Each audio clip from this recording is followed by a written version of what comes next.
Les salauds dorment en paix. Voilà. Akira Kurosawa. L'édition collector. Voilà. On est tout simplement en Seine-Saint-Denis, 93. Voilà. Je suis venu pour une soirée en fait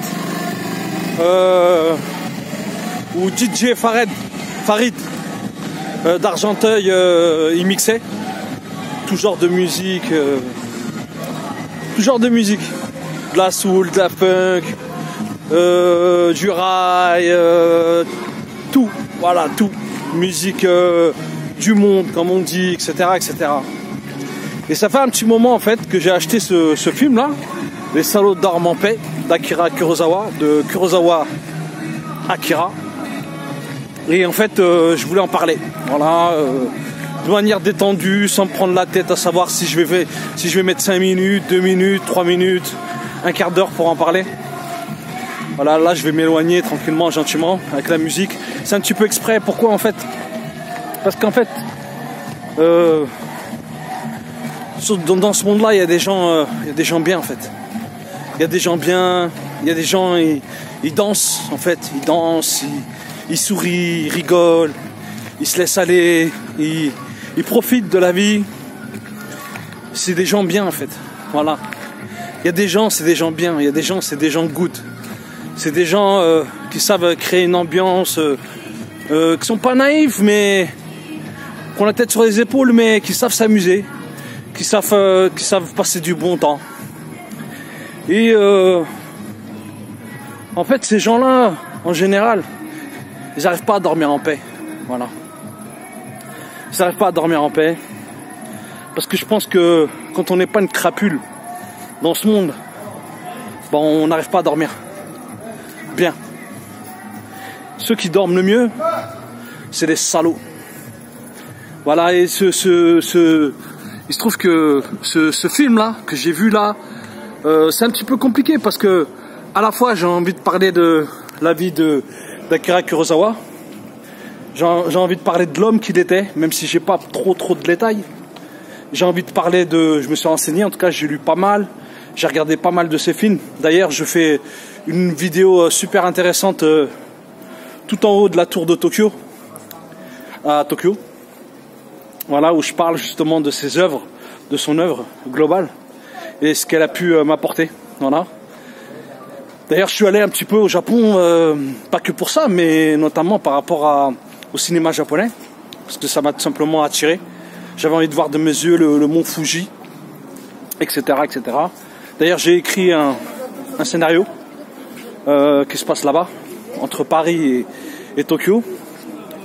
Je sais pas si un jour ça verra le jour, parce que voilà, c'est une idée qui m'est venue justement sur le trajet pour aller de Tokyo au mont Fuji. Et en fait, toute la journée, en fait, j'ai été inspiré, j'ai fabriqué une histoire, voilà.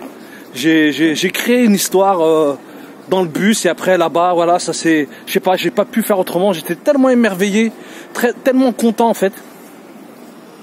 Et donc voilà, le cinéma d'Akira Kurosawa me plaît beaucoup, m'inspire beaucoup parce que il y a une dimension vraiment psychosociologique extrêmement importante. Là, dans le film dont je vous parle, il y a une dimension politique, médiatique. Alors que j'aime pas trop les films comme ça, un peu d'espionnage où ça parle trop politique, etc., etc. En général, je trouve ça assez pompeux, sauf quand c'est extrêmement bien fait, ce qui est le cas. Voilà. Et ça fait longtemps que j'avais envie de voir ce film. J'ai eu du mal à me le procurer, voilà, tout simplement, parce que déjà il vaut cher aussi. Voilà, tous les films d'Akira Kurosawa, ils valent, coûtent quand même un bras. Et voilà, bah, il s'est trouvé que j'ai eu l'occasion de me le procurer, donc je l'ai pris. Donc, qu'est-ce que je voulais dire? Franchement, qu'est-ce que je voulais dire? C'est pas la première fois, j'ai fait une vidéo à Marseille, avec le film Plein Soleil, avec Alain Delon, et La Forêt, etc., etc., et d'autres acteurs. J'ai kiffé, j'ai adoré ce film-là parce que j'ai été surpris. Et en fait, quand j'ai regardé Les Salauds dorment en paix, j'ai pas pu le regarder d'une traite. Déjà parce que c'est en version originale, c'est en japonais, sous-titré en français. Déjà pour cette raison-là, parce que c'est très très fatigant. En plus, comme moi, je suis assez méticuleux et perfectionniste dans ma manière de regarder un film et de l'analyser, même s'il y a quand même une grande part de plaisir dans ma manière de vivre un film, de vivre un film. Je vais le dire comme ça, entre guillemets. C'est vrai que je passe un moment des fois difficile, des fois agréable, des fois c'est mélangé. Et là, j'ai mis du temps en fait pour le regarder. Et je savais déjà que j'allais faire une petite vidéo, donc et je me suis pas pris trop la tête à prendre des notes, à me dire ouais vas-y je vais faire un truc académique où je vais essayer d'expliquer un petit peu ce que j'ai compris de ce film. En fait, ce que j'ai compris, en gros, il y a une scène incroyable à la fin où en fait le crapuleux, le salopard, des gens qu'on a l'habitude de côtoyer nous, hein, dans les quartiers sensibles, etc. Bah en fait, qu'est-ce qu'il fait? Il perd ses enfants en fait. Il perd la confiance de ses enfants. Et ça veut dire en fait que quand on est un salaud, c'est pas héréditaire. Déjà, ça c'est le premier message. Et les médias, ils sont pas dupes en fait. Ils savent exactement ce qui se passe. Les politiciens, ils savent exactement ce qui se passe.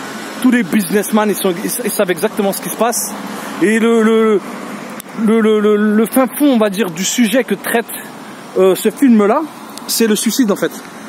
C'est comment, à un moment donné, des personnes qui sont dans la détresse parce qu'elles vont se faire griller, parce que elles ont détourné de l'argent, parce que elles ont fait du trafic d'influence, etc., etc. Comment elles vont faire? Comment elles vont orchestrer? Elles vont s'y prendre pour faire en sorte que ceux qui sont capables de témoigner, ceux qui ne sont pas forcément des salauds à la base, pour qu'elles se tuent, pour qu'elles se taisent. Voilà. Et c'est ça en fait l'histoire de ce film-là. C'est un film qui a été fait avec la production d'Akira Kurosawa. Là, c'est son histoire, c'est son équipe, c'est ses acteurs qui avaient déjà travaillé avec lui sur d'autres films. Donc, on voit bien à un moment donné que il est super minutieux en fait. Il se prend la tête, mais grave de grave. Et moi, en fait, j'ai une grande admiration pour ces metteurs en scène là, qui, lui, manifestement, c'était quand même un tyran, voire un dictateur. Donc bon, ça pose quand même un certain nombre de questions. C'est un homme torturé. Mais quand on regarde le film, il est fantastique. C'est abouti, ça va jusqu'au bout. Tout est calculé. Il n'y a pas un défaut en fait. C'est incroyable, c'est théâtral. Moi j'adore ça en fait chez Akira Kurosawa. J'ai vraiment l'impression de regarder une pièce de théâtre. Voilà. Donc bon bah là il fait nuit. C'est l'heure d'aller dormir. Est-ce que moi je vais dormir ou pas? Est-ce que moi je suis un salaud ou pas? Est-ce que moi j'ai envie d'être un réalisateur enfoiré qui va être aussi effectivement méticuleux et qui va s'en prendre aux acteurs et qui va être extrêmement rigoureux par rapport à la mise en scène? Oui, je pense. Mais ça fera pas de moi un salaud. J'ai jamais détourné de l'argent, je détournerai pas de l'argent. Moi, si une personne à cause de moi elle a une égratignure, j'arrive pas à dormir. Donc ces gens-là, voilà, dont il parle dans le film, c'est des gens qui possèdent le monde en fait, qui arrivent à dormir tranquillement dans leur yacht, dans leur grand building, au dernier étage, alors qu'en fait ils tuent des gens, ils s'arrangent pour tuer des gens d'une manière détournée, avec parfois c'est des dommages collatéraux, parfois c'est aussi la misère aussi qu'ils vont créer dans certains pays, etc., etc. Et moi c'est ça que je comprends dans ce film-là. J'adore la photographie, j'adore la manière des acteurs de jouer. C'est un film qui parle de la trahison aussi. C'est-à-dire comment à un moment donné, quelqu'un qui a été trahi va se venger. Ça aussi, ça prouve qu'il y a une espèce de justice dans le monde. Et que on peut aussi se venger à un moment donné.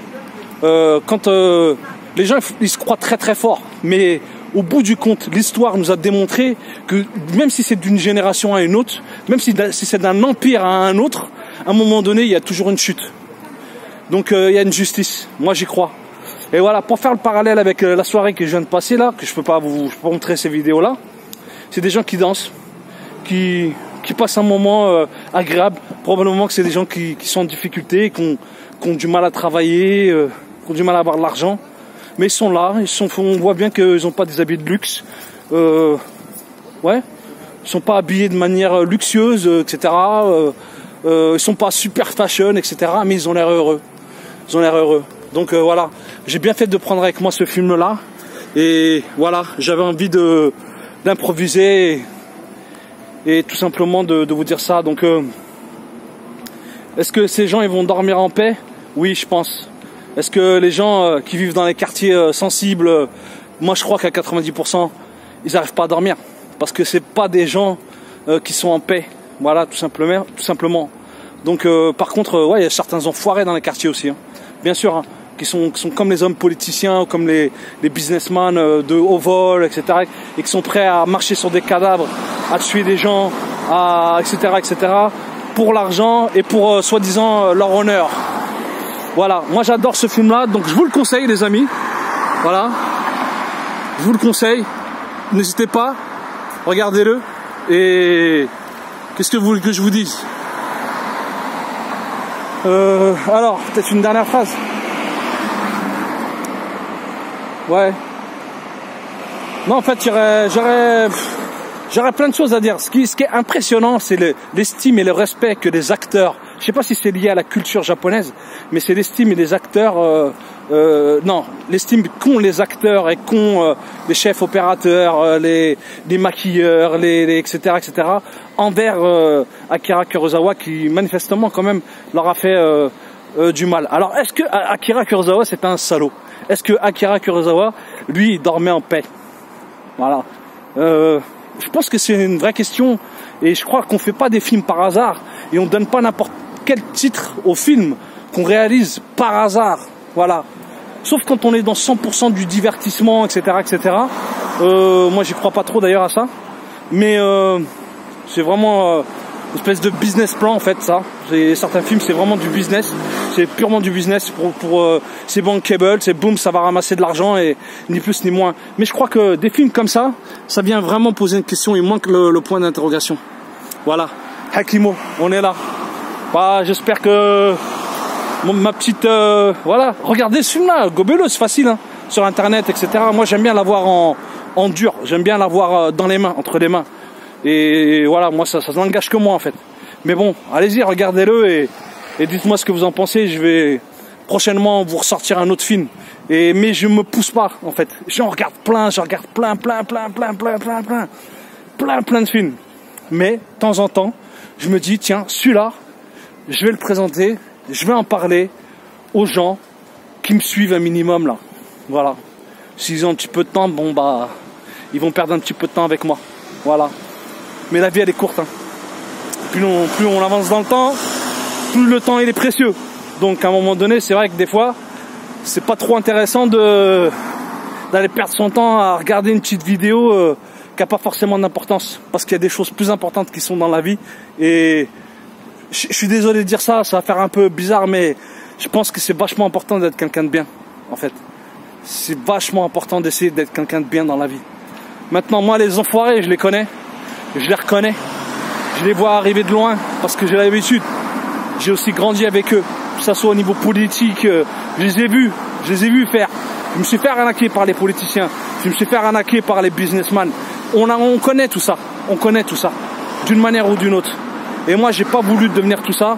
Et j'ai envie vraiment de réaliser mes films et mes documentaires en étant le plus sain possible et en étant rigoureux. Donc, il va falloir que je fasse créer ma magie, quoi.